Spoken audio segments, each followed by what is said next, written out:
I'm working on the knee blocks today, and I've got the cutoffs that came from the top of the legs back when they were 3 inches square. So I made a template here of what I believe the knee block should look like, and it fits right in there, and it hides this little piece that sticks out there and should fit underneath the curve there. So I think this is a pretty good shape. So since this was cut off the top and I marked which was the front corner, I can continue the grain right along here. Since it was part of that leg, it should match pretty well. So now I've got to cut it and then shape it. Well, this was the pattern, and I cut this block out on the bandsaw to match the pattern from the block, the cutoff block that I had from the top. So it needs to be shaped down this way, and it's a little high here, and of course long down there. So the next step is to shape it out.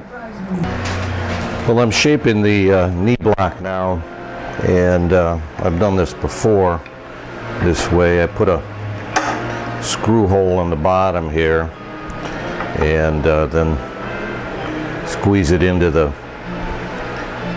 vise, and I can turn it around to work on the various parts of it. And I'll try and stay out of the way of the camera, but I got a rasp here, number 50 Nicholson, and it's a matter of tapering it from nothing along this edge where it touches the back and then comes around.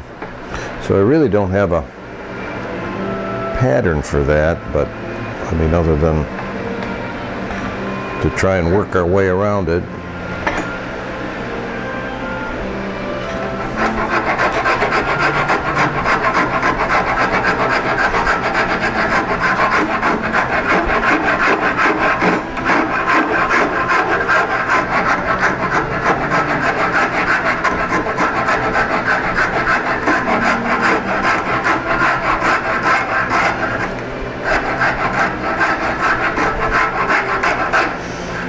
As you can see, it's coming over. So we got a little more to do down here, and then we'll try and see how it looks on the chest. You may have noticed I'm not wearing my apron in the shop. It's too hot. If we ever get a cool down. So I've got one.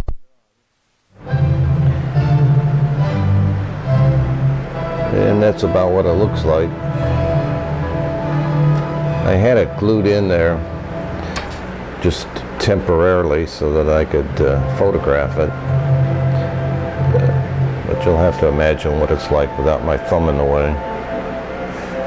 So I made this curve here a little better so that it looks like it continues along this line, and lowered this a bit. It's not level with that, but it's close to it. I still wanted to touch that curve over there. So I modified the template here, so I'm ready to go with the next one, which will be over here on this side, so I get 2 out of 1 block. Well, I've got all the knee blocks shaped and glued on right now. So after they dry, they still need to be pared back to the knee of the leg, but the bulk of the work is completed. So the next step is to do the drop finials, so we'll be doing some turning. I'm doing a little paring off of the knee blocks after gluing them up.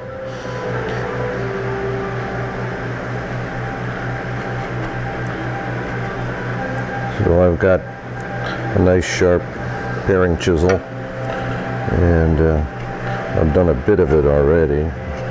You can no longer feel a ridge here at all, but I now have to feather it out.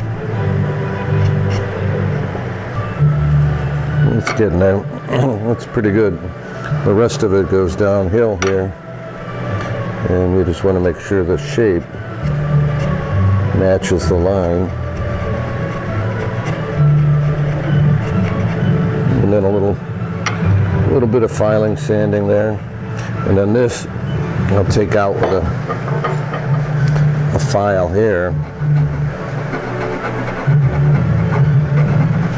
so that it's perfectly follows that line. Excuse me.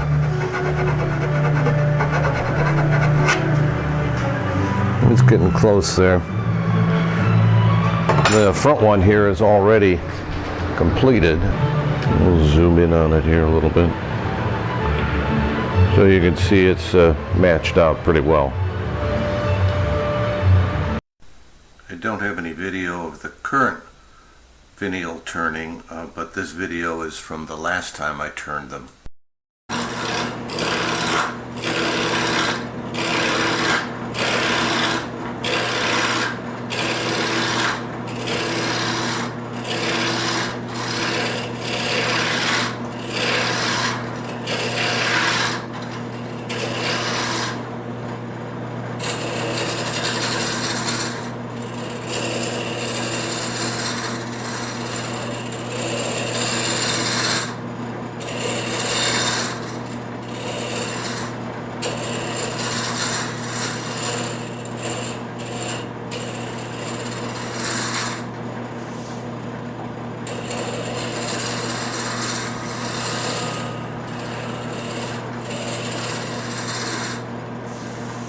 Round enough for starters. So now we'll lay it out. I don't know if you can see the marks very well on the wood, but I've got it laid out where each of these, this is the drawing, and so each of these different sizes represents a line here. And everything up here is waist, so that's where I'll end up turning it down to a 1/2 inch, so that'll be where the peg is that goes up into the apron.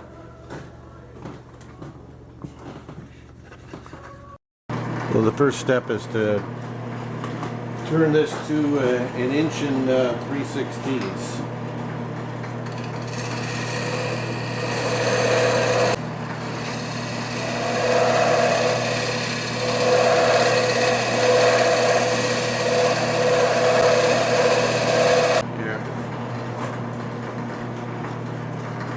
Turning the ball.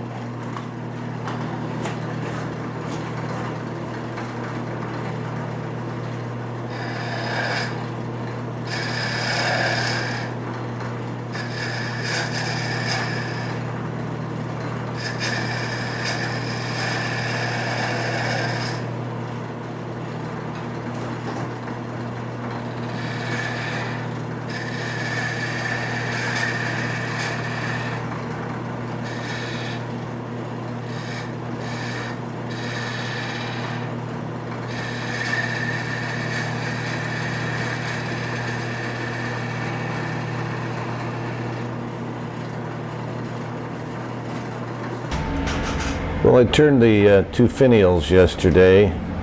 I didn't shoot any video of me turning them. I'm not much of a turner anyway, but this is the first time I was able to turn the little ball on the end. Last time I did it in 2 steps, which was to complete the finial at this point, and then I drilled the balls and glued them on there. This time I was practiced a little bit more and was able to get them on there. Anyway, to finish it off, it has what I call a washer here that goes like so. Whoop, and it falls out because it's just fits in there, but needs a little glue to hold it in. So that's how it's going to look. So it's a pretty good shape here. I'll glue them in just before I'm going to do the finishing.